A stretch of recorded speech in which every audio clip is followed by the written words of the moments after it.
Hello friend, कैसे हो आप। मैं काउंसलर अमिता अस्थाना आज आपके सामने नए टॉपिक पे बात करने आई हूँ। और आज का हमारा टॉपिक है कि किसी को खुश कैसे करें। किसी को बिना कारण खुश करना इस दुनिया का सबसे श्रेष्ठ भावनाओं में से एक भावना है। चाहे वो आपका दोस्त हो, चाहे आपके माता पिता हों, चाहे आपका कोई अपरिचित व्यक्ति हो, उसे खुश करना, इसके लिए आपको सरल और स्पष्ट होना होगा और बदलाव के लिए हमेशा प्रयास करना होगा। आइए आज हम आपको बात करते हैं कि आप अपने दोस्त को कैसे खुश रख सकते हैं। दोस्त को खुश करने के लिए सबसे पहला पॉइंट है कि उसको भावनात्मक रूप से उसके सहायक बने। मान लीजिए आपका दोस्त है, सब लोग जानते हैं कि आपका दोस्त बहुत अच्छा है, और जब तक आप उसे अच्छा नहीं कहते हैं तब तक वो खुश नहीं होता है, क्योंकि कि आप उसके सबसे अच्छे दोस्त होते हैं। मान लीजिए आपका दोस्त कहीं से कोई गलत काम कर रहा हो जो आपको नापसंद हो, कहीं वो भटक गया हो जिसके बारे में आपको ना पता हो। जब आपको ये बात पता चलती है तो आप उसकी भावनात्मक रूप से सहायता करिए, क्योंकि ये आपको पता होता है कि वो क्या सोचता है, वो किसी चीज़ को के बारे में क्या सोच रहा होता है, क्योंकि आप उसके दोस्त होते हैं। तो आप अपना प्रयास कीजिए कि हर तरह से उसका प्रयास कीजिए कि वो गलत काम ना करने पाए। आप अपने ईमानदारी से इस काम को सरल बनाएं, सरल रास्ता उसे बताएं। मेरा अगला टिप्स है, जब वो मायूस हो तो उसे खुश करने की कोशिश कीजिए। मान लीजिए आपका दोस्त किसी कारण बहुत दुखी है और वो बहुत ही दुखी है, लेकिन आपका वहाँ रहना ही उसके लिए सबसे अच्छा है। वो इस बात को समझता है कि आप उसके दुख में उसके साथ हैं। आपका दोस्त मायूस है, उसे गले लगा लीजिए। उसे मान लीजिए वो किसी से बात नहीं करता है तो थोड़ा वेट कर लीजिए, हो सकता है वो आपसे ही बात करे। उसके साथ रहना उसके लिए बहुत बड़ी हिम्मत हो जाती है। मेरा अगला टिप्स है कि कभी कभी अपने दोस्त को फ़ोन कर लीजिए। मान लीजिए आप कभी बहुत बिजी रहते हैं तो कभी कभी बिना कारण भी अपने दोस्त को फ़ोन कर लीजिए। ऐसे में हाँ, फ़ोन करिए, ये बात कीजिए। जब कभी कभी बचपन की बात कर लीजिए, या ये बात कर लीजिए जो तुम्हारी जॉब लगी थी उसमें क्या चल रहा है, क्या अच्छा हो रहा है। बिना कारण अगर फ़ोन करते हैं तो दोस्त को भी अच्छा लगता है, उसे लगता है कि हाँ, मेरा कोई दोस्त है जो मेरा इतना ख्याल रखता है। मेरा अगला टिप्स है कि उसे वह चीज़ उपहार में दे जो उसके लिए आवश्यक है।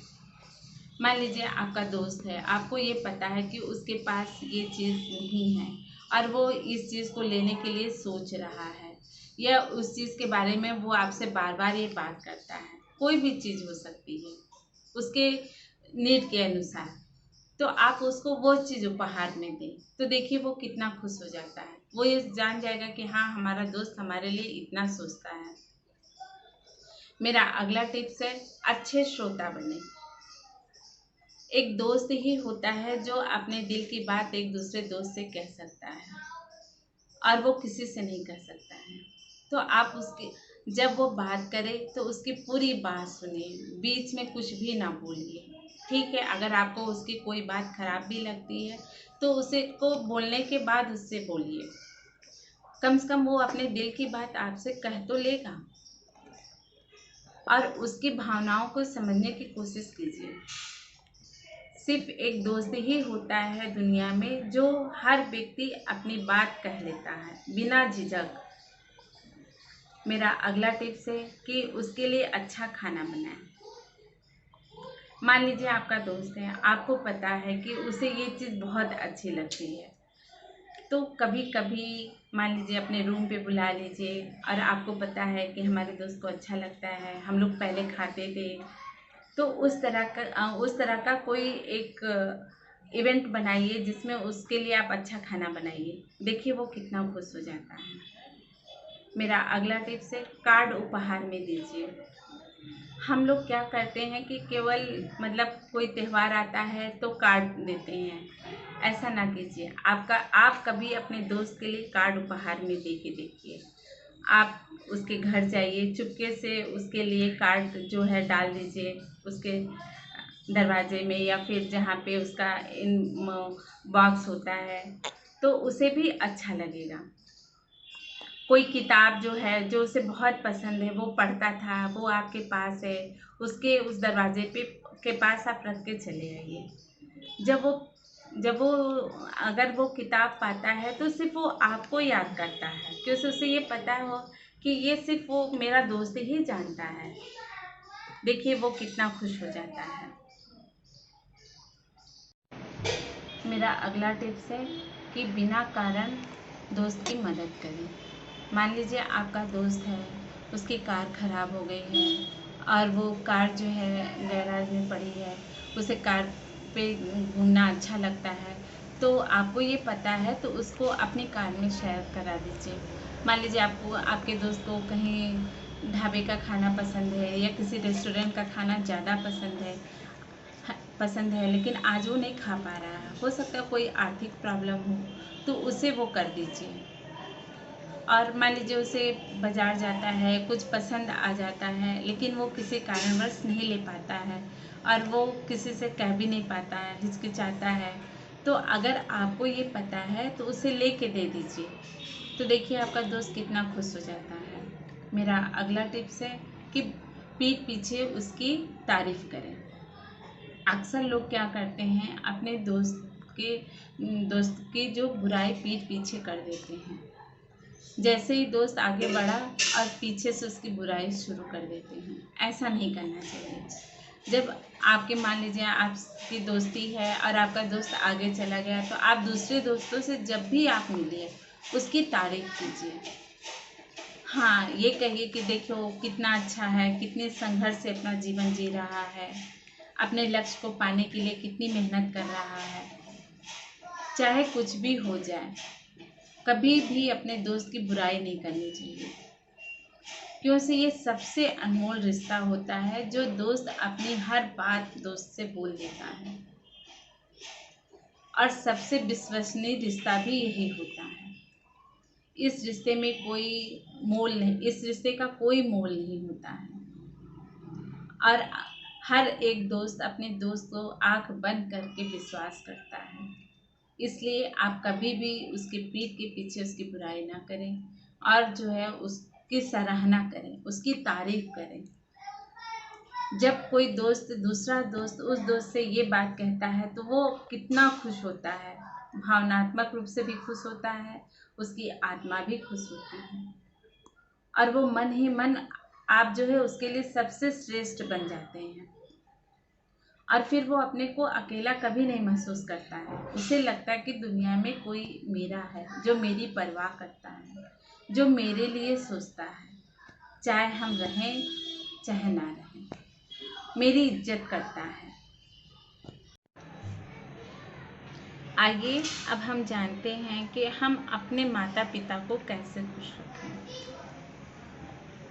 माता पिता तो हमें पूरी ज़िंदगी खुश करने के लिए लगे रहते हैं और वो सब कुछ अपनी औलाद के लिए ही करते हैं। तो हमारा भी कुछ कर्तव्य है कि हम उन्हें खुश कैसे करें। सबसे पहली बात है कि उनके विश्वसनीय बने। विश्वसनीय का मतलब है कि वो आप पे विश्वास करने लगे। आप कुछ ऐसा काम करिए जिस पे उनको आप पे विश्वास हो जाए, चाहे वो काम छोटा हो या बड़ा हो। जो वो बात कहें उस बात को आप करके दिखाइए।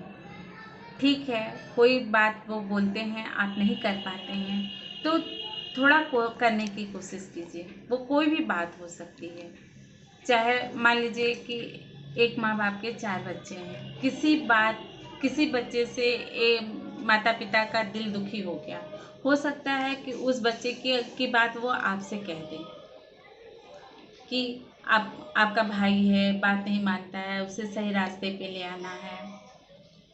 तो ये बात वो आपसे बहुत विश्वास के साथ कहते हैं। चाहे वो ये बात किसी रिलेशनशिप में भी हो सकती है, चाहे किसी पड़ोसी की भी हो सकती है। तो इस मतलब उनकी बातों पे विश्वास अपना जमा लीजिए, उनको वो बोलने दीजिए जो वो बोलना चाहते हैं। और हर माता पिता उसी से अपने दिल की बात कहते हैं जिस पे वो विश्वास करते हैं। उनको पूरा बोलने का मौका दीजिए और उनको विश्वास दिलाइए कि हम आपकी हर बात सुनेंगे, करने की कोशिश करेंगे और किसी से नहीं कहेंगे। जो विश्वास पात्र होता है वो माता पिता के बहुत ही करीब होता है। हमेशा वो वही व्यक्ति को याद करते हैं जो उनके विश्वास लायक होता है और वो उसी को खोजते हैं, चाहे वो कहीं पे भी चले जाएं। उन्हें लगता है कि ये वो काम कर सकता है और वो बात हर किसी से कह भी नहीं सकते हैं। इसलिए अपने माता पिता के विश्वसनीय बने। मेरा अगला टिप्स है समय बिताइए। मान लीजिए आप कहीं से आ रहे हैं, माता पिता टीवी देख रहे हैं, आप टीवी बंद कर दीजिए, थोड़ी देर उनसे बात कीजिए। यही पूछ लीजिए कि आज आप लोग दिन भर क्या किए, कैसा लगा, आगे क्या करना है। कुछ प्लान अपने बारे में बताइए जो वो करना चाहते हैं। चाहे आप कुछ सलाह मांग लीजिए तो वो खुश हो जाते हैं। उन्हें ये लगता है कि हाँ, हमारे बच्चों के पास हमारे लिए टाइम है। आप अपने कमरे का दरवाज़ा कभी ना बंद करें, जब चाहें आपके माता पिता आ सकते हैं। वैसे तो वो जो है हमेशा समझ के ही जाते हैं, लेकिन उनको खुली आज़ादी दीजिए कि ये घर आपका है। आप जब चाहें जहाँ चाहें जा सकते हैं, आप जो करना चाहें आप कर सकते हैं। उन्हें हर बात पे आप टोकिए नहीं, जो करना चाहते हैं उन्हें करने दीजिए। उनसे पूछिए कि आप क्या करना चाहते हैं। हो सकता है उनके दिमाग में कुछ चल रहा हो, उसमें उनकी मदद कीजिए। उन पे गुस्सा ना करिए। वो हमेशा आपके लिए ही बेटर समझते हैं। जो आप कहते हैं वही उनको अच्छा लगता है और वो दिन भर यही बात को लेके खुश रहते हैं। कभी कभी उनके साथ पार्क में चले जाइए, कभी कभी उनके साथ रेस्टोरेंट में चले जाइए, तो देखिए वो कितने कितने खुश हो जाते हैं। मेरा अगला टिप्स है उनके साथ उनके काम में हाथ बटाइए। मान लीजिए उनको पौधा लगाना अच्छा लगता है तो उनके साथ आप भी लग जाइए। उनको हो सकता है कहीं कुछ अपने मन से काम करने का मन हो तो उनके साथ अपना समय थोड़ा दे दीजिए, उनके साथ काम करिए। मेरा अगला टिप्स है कि घर के कामों में हाथ बटाइए। मान लीजिए आपके माता पिता माँ आपके काम कर रही है, भोजन बना रही है तो आप भी उसमें हाथ बटा दीजिए। साफ सफाई कर रही है तो आप भी हाथ बटा दीजिए। ऐसा नहीं करती हैं वो कि आपका सारा टाइम ले लेती हैं। थोड़ा टाइम तो आप उनके साथ दे ही सकते हैं और देना भी चाहिए। मेरा अगला टिप्स है उन्हें उपहार कार्ड दें।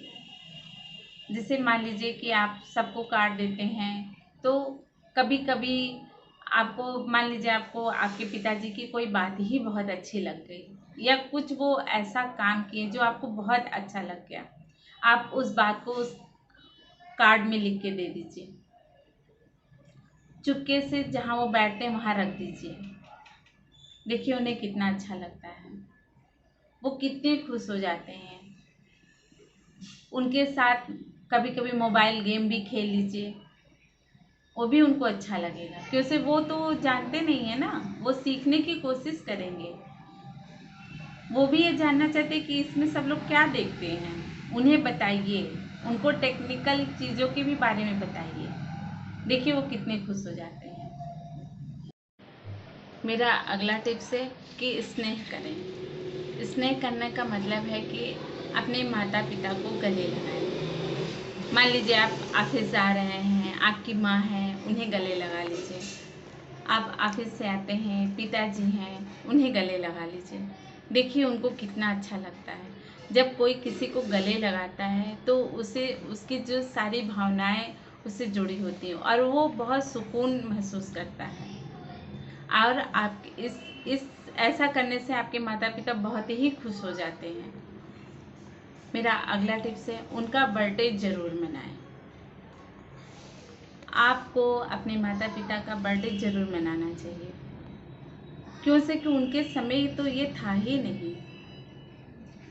उनको केक काटना, बैलून फुलाना, अपने लिए कमरे को तैयार देखना, वो बहुत ही अच्छा महसूस करते हैं।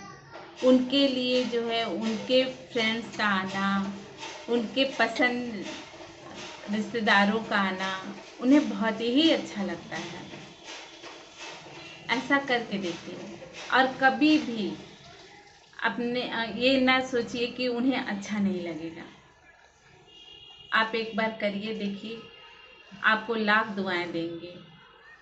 क्यों से कि वो जिस चीज़ को वो कभी देखे नहीं है और देख के अच्छा महसूस करेंगे तो उससे उनका दिल भी बहुत खुश होगा और तब उनके चेहरे की मुस्कान देख के आपको भी बहुत अच्छा लगेगा। मेरा अगला टिप्स है कि भाई बहन के प्रति दयालु बनिए। माँ बाप अपने हर बच्चों को समान प्यार करते हैं, एक तरह से ही प्यार करते हैं। वो किसी को ना ज़्यादा प्यार करते हैं ना कम प्यार करते हैं। क्यों से तो उनके लिए सब लोग बराबर होते हैं। तो माँ बाप उस व्यक्ति से ज़्यादा खुश हो जाते हैं जो उनके लिए समान काम करते हैं। जैसे आपके भाई बहन हैं तो आप उनके लिए दयालु बने। मान लीजिए आपका भाई कोई कहीं भटक गया, आपकी बात नहीं मानता या माँ बाप की बात नहीं मानता, आप उसे समझाते हैं तो ये चीज़ मतलब कठोरता से ना समझाइए, प्यार से समझाइए। मान लीजिए आपकी बहन है, पढ़ाई नहीं करती है तो इस चीज़ को लेके माँ बाप दुखी रहते हैं कि हम इतना पैसा लगा रहे हैं, बच्चे पढ़ नहीं रहे हैं। तो आप जब माँ बाप की भावनाओं को समझेंगे तो उसे भी समझा पाएंगे। जब सब बच्चे खुश रहेंगे तो ही तो माँ बाप खुश रह सकते हैं। क्योंकि माँ बाप के लिए तो सब बच्चे बराबर होते हैं। मेरा अगला टिप्स है, बिना किसी वजह उन्हें फ़ोन करें। मान लीजिए आप कभी जो है बहुत व्यस्त रहते हैं लेकिन किसी टाइम आप 5 मिनट के लिए अपने माँ बाप को फ़ोन करते हैं बिना किसी वजह से तो बहुत खुश हो जाते हैं। उनका हाल चाल पूछ लीजिए, बस ये पूछ लीजिए आपने खाना खा लिया, आप क्या कर रहे हैं। तो उन्हें ये लगता है कि हमारे बच्चों को हमारे लिए फ़ोन किया, हमारा हालचाल पूछने के लिए फ़ोन किया। ज़्यादा ना बात कीजिए, थोड़ा ही, तो उन्हें बहुत अच्छा लगता है, वो बहुत खुश हो जाते हैं। आइए जानते हैं कि अजनबियों को खुश कैसे करें। अजनबी का मतलब है कि चाहे वो ऐसा व्यक्ति जिन्हें हम नहीं जानते हैं लेकिन हमारे संपर्क में आने से हम उन्हें जानने लगते हैं, उनको खुश कैसे करें। मेरा पहला टिप्स है, अपनी चीज़ों का दान करके। मान लीजिए कि आपके पास जो है बहुत से कपड़े पड़े हैं, बहुत से बर्तन पड़े हैं जिनको जिनको आपकी कोई आवश्यकता नहीं है। अगर आप किसी को ये दे देते हैं जिनको इसकी आवश्यकता है, वो कितने खुश हो जाएंगे। वो कपड़े आपके किसी काम के नहीं हैं लेकिन वो कपड़े इनके बहुत काम के हैं। वो बर्तन आपके किसी काम के नहीं हैं लेकिन वो बर्तन का मूल्य वो समझते हैं। क्योंकि कि ये जब वो पा जाते हैं तो वो बहुत ही खुश हो जाते हैं। जो चीज़ आपके घर में किसी काम के लायक नहीं है लेकिन उनके जीवन में वो बहुत काम के लायक है। ऐसे चीज़ों का आप दान करें। मेरा अगला टिप्स है, उनके साथ मुस्कुराइए। मान लीजिए आप जहाँ रहते हैं आपके बगल में जो है बहुत बूढ़े लोग रहते हैं, उनके साथ कोई बात करने वाला नहीं है। आप उनके साथ थोड़ा समय बिताइए और उनके साथ थोड़ा आप मुस्कुराइए। कुछ ऐसे बात करिए जिससे वो खुद हंस दें। कुछ ऐसा चुटकुला सुनाइए, चाहे ऐसी मूवी की बात कीजिए जिससे उनके चेहरे पे हंसी आ जाए। तो देखिए वो कितने खुश हो जाते हैं, वो सिर्फ आपके आने का इंतजार करते हैं, क्योंकि उन्हें लगता है कि आप आएंगे तो उन्हें जरूर हंसाएंगे, उनके जीवन में खुशी लाएंगे, उनकी मदद करें। मान लीजिए कोई बूढ़ा व्यक्ति है तो सड़क पार कर रहा है, उनकी सहायता करें, तो वो व्यक्ति आपको कभी नहीं भूल पाता है। मेरा अगला टिप्स है आई कांटेक्ट करें। मान लीजिए कोई अपरिचित व्यक्ति है, आप कहीं जॉब पे जा रहे हैं और आप इसे नहीं जानते हैं, तो आई कांटेक्ट कीजिए और फेस पे हल्की सी मुस्कान रखिए। तो देखिए आपका दिन कैसे कितना बेहतर जाता है। वो जो भी आपको ये नहीं पता है कि वो आपके बारे में क्या सोच रहा है, लेकिन आप जो कर रहे हैं वो ईमानदारी से कर रहे हैं, इस बात का बस ध्यान दीजिए। आपका दिन भी बहुत अच्छा जाएगा और आपका काम भी बन जाएगा। मान लीजिए जैसे कि कोई वेटर है, कोई डिलीवरी बॉय है, वेटर को टिप दें और डिलीवरी बॉय अगर आपके घर सामान लेके आता है तो उसे पानी पूछ लें, तो देखिए वो कितना खुश हो जाता है। छोटी छोटी चीज़ देख के हम लोगों को खुश कर सकते हैं। 2 मीठे बोल बोल के भी हम खुश कर सकते हैं। मान लीजिए आपका कोई काम नहीं बन रहा है, आप जो है किसी अजनबी को आप जानते हैं, आप उसे एक लेटर पोस्ट कर दीजिए। जैसे कि आजकल तो कोई लेटर पोस्ट करता ही नहीं है, देखिए उसे कितना अच्छा लगेगा, आपका बिगड़ा हुआ भी काम बन जाएगा। उसे लगेगा कि मेरा दोस्त कितने दिन बाद मुझे ये व्यक्ति याद किया, एक बार हम लोग मिले थे। ये छोटी छोटी खुशियाँ बांटने से ही आती हैं। दोस्तों अगर आपको मेरा वीडियो अच्छा लगे तो इसे लाइक शेयर करना ना भूलिए, प्लीज़ सब्सक्राइब करना ना भूलिए।